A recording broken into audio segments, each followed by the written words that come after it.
കണ്ണൂർ ജില്ലയിലെ ദക്ഷിണകാശി എന്നറിയപ്പെടുന്ന പ്രസിദ്ധമായ ക്ഷേത്രമാണ് കൊട്ടിയൂർ ക്ഷേത്രം.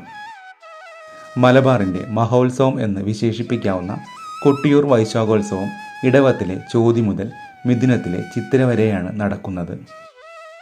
കൊട്ടിയൂരിൽ പുണ്യനദിയായ ബാവലിപ്പുഴയുടെ അക്കരെയും ഇക്കരെയുമാണ് ക്ഷേത്രം സ്ഥിതി ചെയ്യുന്നത്. പുഴയുടെ തെക്കുവശത്തുള്ള ഇക്കരെ കൊട്ടിയൂരിൽ സ്ഥിരം ക്ഷേത്രമുണ്ട്. വടക്കുഭാഗത്തുള്ള അക്കരെ കൊട്ടിയൂരിൽ വൈശാഖ ഉത്സവകാലത്തേക്ക് മാത്രമായി ക്ഷേത്രം കെട്ടിയുണ്ടാക്കും. ഉത്സവ സമയത്ത് ഇക്കരെ കൊട്ടിയൂരിൽ പൂജകൾ ഉണ്ടാവില്ല. അക്കരെ കൊട്ടിയൂരാണ് മൂലക്ഷേത്രം. ഇവിടെ ജലാശയത്തിന് നടുവിൽ സ്വയംഭൂവായി മണിത്തറയിൽ മഹാദേവനും ശക്തി ചൈതന്യമായ പാർവതി ദേവി അമ്മാറക്കൽ തറയിലും സ്ഥിതി ചെയ്യുന്നു. വൈശാഖോത്സവ സമയത്ത് മാത്രമേ ഇവിടെ പൂജയുള്ളൂ. ബാക്കി കാലത്ത് ഇക്കരെ കൊട്ടിയൂരിലാണ് ഭഗവാൻ സന്നിഹിതനായിരിക്കുക. ഈ കാലത്ത് അക്കരെ കൊട്ടിയൂരിലേക്ക് ആർക്കും പ്രവേശനമുണ്ടാവുകയില്ല. ത്രിമൂർത്തികളും 30 മുക്കോടി ദേവകളും ഒന്നിച്ചുകൂടിയ ദക്ഷയാഗം നടന്ന സ്ഥലമാണ് കൊട്ടിയൂർ. അതിനാൽ ഇവിടെ എത്താൻ കഴിയുന്നത് പോലും അതീവ പുണ്യമാണ്. സതീദേവിയുടെ പിതാവായ ദക്ഷൻ ഭഗവാൻ ശിവനൊഴികെ എല്ലാവരെയും ക്ഷണിച്ച് സർവൈശ്വര്യം നേടാൻ യാഗം നടത്തി. ക്ഷണിക്കാതെ അവിടെ എത്തിയ സതീദേവി തൻ്റെ ഭർത്താവായ പരമശിവനെ ദക്ഷൻ അവഹേളിച്ചതിൽ വിഷമിച്ച് യാഗാഗ്നിയിൽ ചാടി ജീവനൊടുക്കി. ഇതറിഞ്ഞ ഭഗവാൻ കോപാകുലനായി ജട പറിച്ചെടുത്ത് നിലത്തടിച്ചു.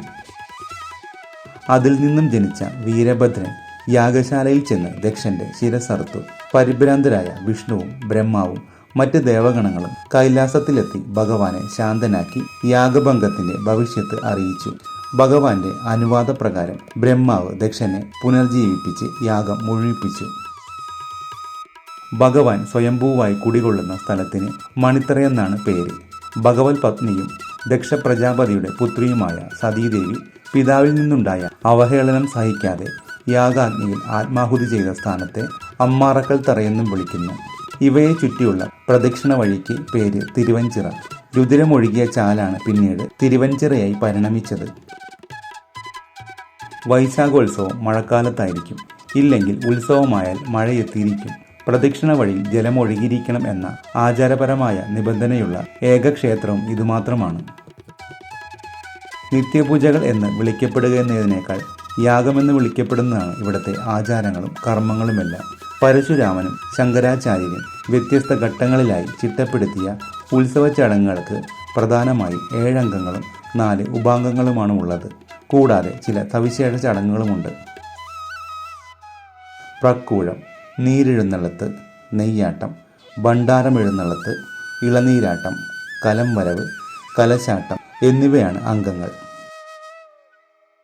തിരുവോണം, രേവതി, അഷ്ടമി, രോഹിണി എന്നീ നാളുകളിൽ വിശേഷ പൂജകളോടുകൂടിയ ആരാധനകളാണ് നടക്കുന്നത്. ഈ ആരാധനകളാണ് ഉപാംഗങ്ങൾ എന്നറിയപ്പെടുന്നത്. വിശാഖം നാളിലെ ഭണ്ഡാരമെഴുന്നള്ളത്തിന് മുമ്പും മകം നാൾ ഉച്ചശീവേലിക്ക് ശേഷവും സ്ത്രീകൾക്ക് അക്കരെ കൊട്ടിയൂർ ക്ഷേത്രത്തിൽ പ്രവേശനം ഉണ്ടായിരിക്കുന്നതല്ല.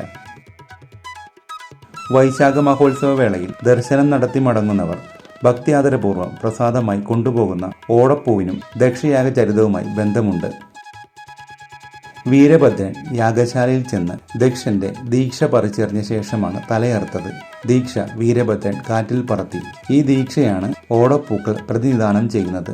പൂമുഖത്തും പൂജാമുറിയിലും വാഹനങ്ങളിലുമെല്ലാം ഈ ഓടപ്പൂക്കൾ തൂക്കിയിടുന്നത് സർവൈശ്വര്യം പ്രദാനം ചെയ്യുമെന്നാണ് വിശ്വാസം.